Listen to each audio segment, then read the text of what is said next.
যে বিশ্ববিদ্যালয়ের শিক্ষক, আবার মাথায় চুল লম্বা, চুলে ঝুঁটি করা, দাঁড়িয়ে আছে, অবশ্য এগুলো ছিল না, এগুলো আমার একেবারে ব্যক্তিগত। আমার চুল, আমার মাথা, আমার গোঁফ, দাড়ি, এটা খুব আমার একেবারে ব্যক্তিগত। এই যন্ত্র হচ্ছে এটা বলতে পারেন সামগ্রিক, এটা সমাজ থেকে নেয়া। তো আলাদা কিছু মনে হয় না, এটা আসলে মানুষের সঙ্গে মিশবার জন্যেই।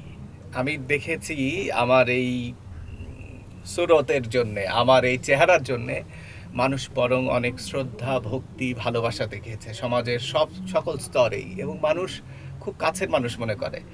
মনে হয় যেন এই ব্যক্তিগত প্রশ্নটা করে একটা চমৎকার বিষয় আমরা পেলাম। সেটা হলো, আমরা যে যেখানেই আমাদের কর্মজীবন পরিচালিত করি না কেন, সেখানে কিন্তু মানুষ কম।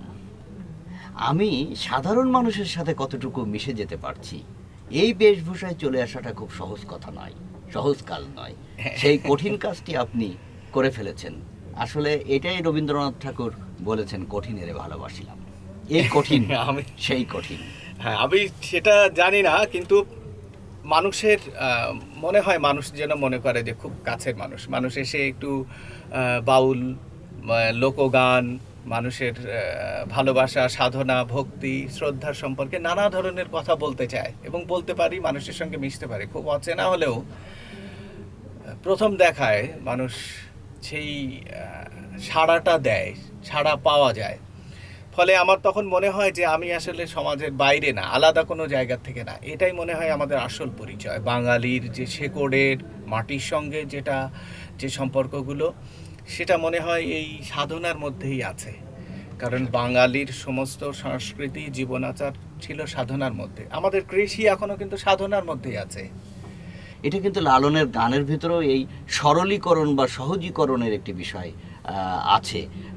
এই মুহূর্তে ঠিক আমি মনে করতে পারছি না, আপনার হয়তো মনে থাকার কথা যে সব মানুষের সাথে যে একেবারে মিশে চলার যে একটা মানসিকতা অথবা সমাজ দর্শন, বা সব মানুষের ভেতরে থাকার যে একটি প্রবণতা, এটা লালনের গানে অনেক ক্ষেত্রে এসেছে।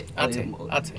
লালন যখন বৈষম্য, জাতপাত, শ্রেণী বিভেদের বাইরে গান গেয়েছেন, এরকম অসংখ্য গান আছে। দেখেন, সব লোকে কয় লালন কি জাত সংসারে, সব লোকে কয় লালন কি জাত সংসারে, লালন বলে জাতের কি রূপ, লালন বলে জাতের কি রূপ, দেখলাম না এই নজরে, সব লোকে কয় লালন কি জাত সংসারে।